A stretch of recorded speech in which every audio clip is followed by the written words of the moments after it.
সংস্কার নিয়ে চিন্তার কোনো কারণ নেই। বিএনপি ক্ষমতায় গেলে জাতীয় সরকার গঠন করা হবে বলে মন্তব্য করেছেন দলটির স্থায়ী কমিটির সদস্য আমির খসরু মাহমুদ চৌধুরী।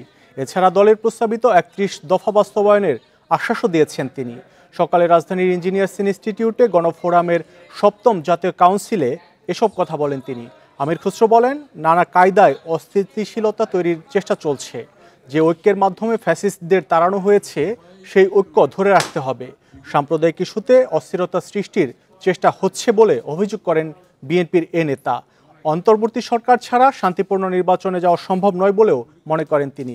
তাই সরকারকে সব ধরনের সহযোগিতা করছে বিএনপি।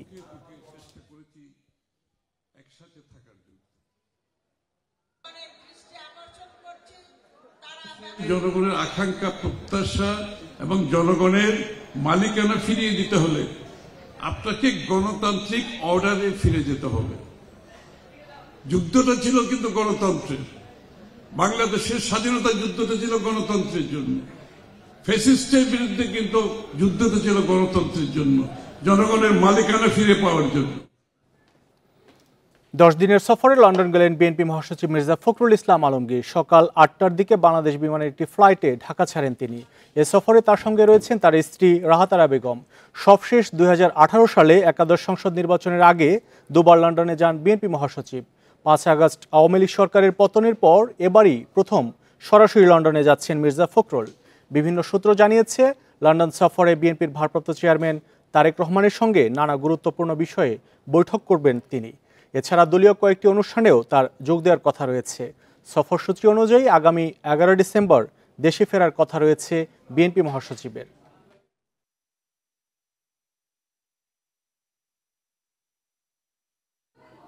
নিজেদের স্বার্থ সংরক্ষণ করেই ভারতের সাথে সম্পর্ক এগিয়ে নিতে হবে বলে মন্তব্য করেছেন পররাষ্ট্র উপদেষ্টা তৌহিদ হোসেন। দুপুরে রাজধানীর নর্থ সাউথ বিশ্ববিদ্যালয়ে বাংলাদেশ ভারত সম্পর্ক নিয়ে আয়োজিত আলোচনা সভায় এ মন্তব্য করেন তিনি। পররাষ্ট্র উপদেষ্টা বলেন, বাংলাদেশের সংখ্যালঘু নির্যাতন নিয়ে ভারতীয় গণমাধ্যমে মিথ্যা তথ্য ছড়ানো হচ্ছে। এ নিয়ে বাংলাদেশের গণমাধ্যমকে সক্রিয় হতে হবে। জাতীয় ঐক্যমত্য না থাকায় দেশ অনেক পিছিয়ে পড়েছে। শুধু রাজনৈতিক কারণে বিরোধিতার সংস্কৃতি থেকে বেরিয়ে আসতে হবে। কি করলে দেশের স্বার্থ রক্ষা হবে তা দেখতে হবে। পরে পররাষ্ট্র উপদেষ্টা বলেন, সীমান্তে হত্যা বন্ধ হওয়া উচিত। কেউ অপরাধ করলে বিচার হবে, কিন্তু হত্যা কাম্য নয়।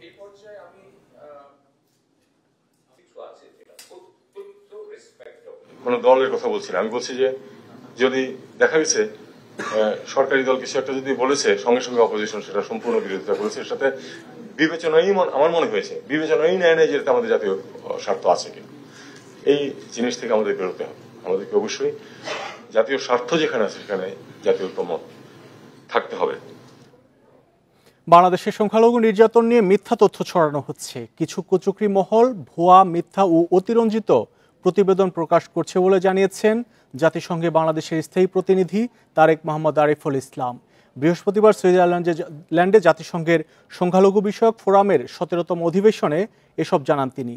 পরে শুক্রবার পররাষ্ট্র মন্ত্রণালয় এ তথ্য নিশ্চিত করে। সংখ্যালঘু বিষয়ক ফোরামে তারেক মোহাম্মদ আরিফুল ইসলাম বলেন, বাংলাদেশের প্রত্যেক মানুষের স্বাধীনভাবে ধর্মচর্চা ও মত প্রকাশের অধিকার রয়েছে। সংখ্যালঘু সম্প্রদায়ের সদস্যসহ দেশের প্রত্যেক নাগরিকের নিরাপত্তা ও সুরক্ষা নিশ্চিত করা অন্তর্বর্তী সরকারের প্রধান লক্ষ্য। যে কোনো মূল্যে ধর্মীয় সম্প্রীতি রক্ষার বিষয়ে সরকার সবসময় সতর্ক অবস্থানে রয়েছে। সংখ্যালঘুদের অধিকার হরণের অপচেষ্টা হলে তা প্রতিহত করা হবে বলেও জানান তারেক মোহাম্মদ আরিফুল ইসলাম।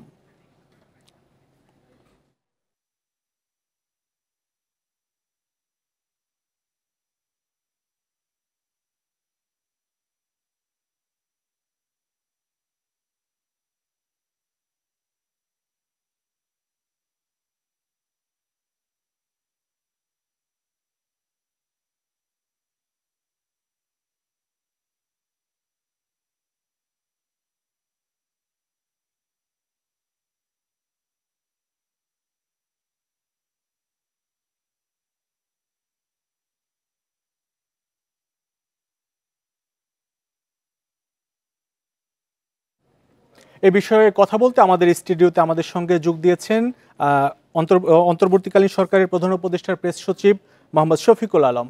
জনাব শফিকুল আলম, আপনাকে স্বাগত আমাদের স্টুডিওতে। আমরা শুরুতেই যে বিষয়টি জানতে যাচ্ছি, বাংলাদেশের যে বিভিন্ন বিষয় নিয়ে ভারতের গণমাধ্যম সহ বিভিন্ন গণমাধ্যম, বিদেশি গণমাধ্যমে বিভ্রান্তি ছড়ানো হচ্ছে, এটি বিএনপি সহ বিভিন্ন রাজনৈতিক দলের অভিযোগ এবং আপনাদের সরকারের পক্ষ থেকেও এই অভিযোগ জাতিসংঘে উত্থাপন করা হয়েছে। আসলে বিষয়টি কিভাবে দেখছেন, এর সমাধান কি? আসলে না, এর সমাধান হচ্ছে যে আমাদেরকে জোরে বলা যে আপনারা ভুল করছেন। আপনাদের তরফ থেকে যে নিউজগুলো হচ্ছে ইন্ডিয়ান মিডিয়াতে, বিশেষ করে ইন্ডিয়ান মিডিয়াকে বলা যে আপনারা যা করছেন সেটা একদম বোঝা যাচ্ছে একটা ভেস্টেড ইন্টারেস্ট থেকে এই রিপোর্টগুলো হচ্ছে। আমাদের তরফ থেকে আমরা প্রথম থেকেই, আপনি জানেন প্রফেসর ইউনূস যখন চিফ অ্যাডভাইজার হলেন তার কয়েক সপ্তাহ পরেই নরেন্দ্র মোদীর সাথে ওনার কথা হয়েছে। তখন এই মাইনরিটি ইস্যুটা যখন এসছিল তখন প্রফেসর ইউনূস কিন্তু নরেন্দ্র মোদীকে বলেছেন যে আপনি আপনাদের জার্নালিস্টদেরকে বাংলাদেশে ভিজিট করতে উৎসাহিত করেন। তারা বাংলাদেশে আসলে তারা আসলে যে মাইনরিটি রিপ্রেশন হচ্ছে কিনা তার চিত্রটা তারা নিজের থেকে দেখবে, আমরা বলার থেকে সে এসে ভিজিট করে জানাটা বেটার। তো আমরা দেখলাম যে আমরা এটা করার পরে অনেকে এসছেন, অনেকে আসেন নাই, কিন্তু তারপরেও যেটা হচ্ছে যে একটা সিরিজ আকারে প্রতিদিনই একটা মিথ্যা তথ্য ছড়ানো হচ্ছে এবং এই মিথ্যা তথ্যগুলো আপনি দেখেন একটা স্ট্যান্ডার্ড প্যাটার্ন আছে। ওরা বলছে যে ইসকনের মন্দির একের পর এক বন্ধ হয়ে যাচ্ছে। তো আমরা ইসকনের সাথে কথা বললাম যে আপনাদের মন্দিরগুলো কি একের পর এক বন্ধ হয়ে যাচ্ছে, এরকম কথা এবিপি মানে আনন্দবাজার তাদের অনলাইনে বলছে। না, এরকম তো কোনো ঘটনা ঘটেনি। তাহলে ওরা এইরকম নিউজ দিল কেন? আমরা জানি না, এবং ওদের সাথে কথাও না বলেই রিপোর্টগুলো হচ্ছে। আবার কালকে আপনি দেখেন কলকাতা টেলিগ্রাফ, এটা খুব পুরনো পত্রিকা, মোটামুটি একটা ওদের কলকাতা সুধীজনের কাছে অ্যাকসেপ্টেবল একটা পত্রিকা। ওইখানেও দেখা যাচ্ছে যে ওরা দিচ্ছে যে 10টা বাড়ি পুড়িয়ে দেওয়া হয়েছে, 100টা ঘর ভাঙচুর, এই টাইপের রিপোর্ট। তো আমরা পুলিশের সাথে যোগাযোগ করলাম যে ঘটনাটা কি, এইরকম কি কাহিনী আছে নাকি। তো এইগুলো কিন্তু অহরহ এই রিপোর্টগুলো হচ্ছে। এখন আপনি প্রতিনিয়ত আমাকে তাহলে তাকে যদি আমার কমব্যাট করতে হয়, আমার দেখা যাচ্ছে যে আমি প্রতিনিয়ত massive number of people, army of people নিয়ে এটাকে আমাকে ফেস করতে হচ্ছে। তো সেই আমি আমার রাষ্ট্রযন্ত্র চালানোতে ব্যস্ত থাকবো নাকি এই একটা যে ম্যাসিভ ক্যাম্পেইন, ইন্ডাস্ট্রিয়াল স্কেলের একটা মিস ইনফরমেশন ক্যাম্পেইন হচ্ছে, এটা আমরা দেখব। আমাদের তরফ থেকে আমরা বলছি, আমরা ক্ল্যারিটি আমাদের তরফ থেকে সব সময় আমরা বলছি যে আপনারা আসেন, এসে বাংলাদেশে এসে ভিজিট করে যান, নিজের থেকে দেখুন। এবং আমরা আমাদের তরফ থেকে প্রত্যেকটা এম্বাসিতে আমাদের যেগুলো ভিসা অফিস আছে সবাইকে বলেছি যে 1 ঘন্টার মধ্যে আপনি ভিসা দিয়ে দিবেন, ওরা আসুক, এসে নিজেরা দেখে যাক। আমরা ট্রান্সপারেন্ট হওয়ার চেষ্টা করছি, আমরা জানাচ্ছি, আর কিছু কিছু ক্ষেত্রে আমরা ডিবাঙ্ক করছি ওদের যেগুলো ভুল তথ্য, আমরা এটাকে ফেস করার চেষ্টা করছি। আরেকটি বিষয় জানতে চাচ্ছি, চট্টগ্রামে আইনজীবী হত্যাকাণ্ডের ঘটনা ঘটেছে, এই বিষয়ে আপনাদের কাছে অগ্রগতি কি আছে বা তথ্য কি আছে? না, এই বিষয়ে আমাদেরকে যেটা হচ্ছে, আমরা অনেকগুলো ভিডিও ফুটেজ আমরা পেয়েছি, সেই অনুযায়ী আইডেন্টিফাই হচ্ছে কারা কারা এই কিলিং মিশনে অংশগ্রহণ করেছে, সেই জিনিসটা আমরা খুব দেখছি। সেই অনুযায়ী আপনি দেখেছেন কিছু অ্যারেস্টও হয়েছে যারা একদম কিলিং মিশনে জয়েন করেছে।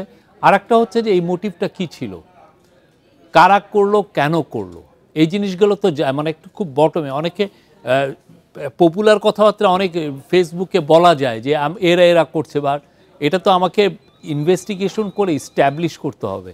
তো সেইটার আমরা মোটিভগুলো আমরা জানার চেষ্টা করছি যে কেন তাকেই টার্গেট করা হলো। আরেকটি বিষয় হচ্ছে সংস্কার কমিশন গঠন করেছে অন্তর্বর্তী সরকার বিভিন্ন শাখায়, সেই সংস্কার কমিশনের অগ্রগতি কত দূর? না, অগ্রগতি তো আপনারা জানেন, আমরা একটা টাইম লাইন দিয়ে দিয়েছি যে 31শে ডিসেম্বরের মধ্যে আমরা সংস্কারগুলো কমপ্লিট করতে চাই। এই সংস্কারের রিপোর্টগুলো চাই। তো রিপোর্টগুলো নিয়ে যেটা হবে, ইন্টারিম গভর্নমেন্ট পলিটিক্যাল পার্টিগুলোর সাথে, সমাজের নানান স্তরের স্টেক হোল্ডারের সাথে কথা বলবেন, বলার পরে একটা কনসেন্স, ঐক্যমতে আসার চেষ্টা হবে। এই ঐক্যমতে আসার প্রসেসটা আমরা মনে করছি যে কয়েক মাস লাগবে, এবং যখনই ঐক্যমতে আসবে যে আমরা এই সংস্কারগুলো ইমপ্লিমেন্ট করব, বা তখন ইমপ্লিমেন্ট শুরু হয়ে গেলে আমরা সাথে সাথে ইলেকশনের ঘোষণা দেব যে এতদিন পরে ইলেকশনটা হবে। রাজনৈতিক দলগুলোর সাথে আপনাদের একাধিকবার বৈঠক হচ্ছে বা এখনো হচ্ছে, এই বৈঠকে তাদের যে পরামর্শ, সেই পরামর্শ কতটুকু গ্রহণযোগ্য বা আমরা মনে করি রাজনৈতিক দলগুলো আমাদের অংশীজন। আমরা তাদের সাথে কথা বলছি, আমরা নিয়মিত কথা বলছি, নিয়মিত ডায়ালগ হচ্ছে তাদের সাথে, আমরা তাদের ভিউগুলো নিচ্ছি তাদের সাথে। এই যে যে কোনো একটা সংকট মুহূর্তে আমরা তাদের সাথে পরামর্শ নিচ্ছি। আপনি জানেন গত কয়েকদিনে কিছু পলিটিক্যাল কিছু টেনশন ছিল, সেই ক্ষেত্রে তাদের সাথে আমাদের এক ধরনের কনসালটেশন হচ্ছে এবং তারা, আমরা বলবো যে সবাই রেসপন্সিবলি অ্যাক্ট করছেন, সবাই আমাদেরকে পরামর্শ দিচ্ছে। আমরাও তাদেরকে বলছি কিছু কিছু ক্ষেত্রে। প্রফেসর ইউনূস তার তরফ থেকে পার্টিগুলোকে বলছেন যে আপনারা সবাইকে, আপনাদের ফলোয়ারদেরকে, সবাইকে, বাংলাদেশের মানুষদেরকে আহ্বান জানান তারা যেন শান্ত থাকে। অনেক ধরনের প্রভোকেশন আসছে অনেক জায়গার থেকে, অনেকে এই গভর্নমেন্টকে আসলে সাকসেসফুল হতে দেখতে চায় না। প্লাস পতিত স্বৈরাচার তো তার তো কনস্পাইরেসির তো সীমা নাই। সে যে পরিমাণ টাকা কামিয়েছে এখন তো সেগুলো তো সে এগুলোতে ইনভেস্ট করছে। তো আমরা সবাইকে বলছি সবাই মিলে আমরা ঐক্যবদ্ধ থাকি। যারা আমাদের এগেনস্টে কনস্পাইরেসি করছে, ভেস্টেড গ্রুপের যারা আমাদের এগেনস্টে খুব জোরে সোরে নেমেছে তাদের বিরুদ্ধে, এবং যারা বিদেশে বসেও যারা আমাদের বিরুদ্ধে আমাদের বিরুদ্ধে মিথ্যা তথ্য দিচ্ছে ভয়ানক রকমের, সেগুলো বিষয়ের জন্য আমরা সজাগ থাকি, ঐক্যবদ্ধ থাকি। আরেকটি বিষয় হচ্ছে যে নির্বাচন কবে হতে পারে, সম্ভাব্য সময়, এটি অনেকেরই প্রশ্ন। সেটি আসলে কি মনে হচ্ছে সেই সম্ভাব্য সময়? এটা সম্ভাব্য প্রশ্ন। আমরা যদি বলি যে কালকে যদি এটা মানে এক ধরনের অসততা হবে। আমরা যেটা বলছি যে নির্বাচন অবশ্যই হবে। আমাদের মূল দায়িত্বগুলোর একটা হচ্ছে নির্বাচন করা। আমরা রাষ্ট্রটা মেরামত করার পরে নির্বাচনটা হবে। এটা যত দ্রুত রাষ্ট্রর মানে রিফর্মগুলো আমরা ইমপ্লিমেন্ট করতে পারবো তত দ্রুত এই ইলেকশনটা হবে। কিন্তু আমি এখনই বলতে পারছি না যে নির্বাচনের ডেট, এই জন্য যে রিফর্মগুলো তো আসলে কতদিন লাগবে এটা তো আমি বুঝতে পারছি না। অনেক ক্ষেত্রে যেমন এখন দ্বিকক্ষ বিশিষ্ট পার্লামেন্ট চাচ্ছেন, কেউ চাচ্ছেন যে প্রেসিডেন্টকে আরও পাওয়ারফুল করতে, প্রেসিডেন্সিয়াল সিস্টেমে কে ফিরিয়ে আনতে বা তাকে পাওয়ারফুল করতে। এই প্রত্যেকটা জিনিসের ক্ষেত্রে আনুপাতিক নির্বাচনের একটি প্রস্তাব এসেছে, হ্যাঁ, পিআর এর কথা আসছে, প্রপোর্শনাল রিপ্রেজেন্টেশনের কথা আছে।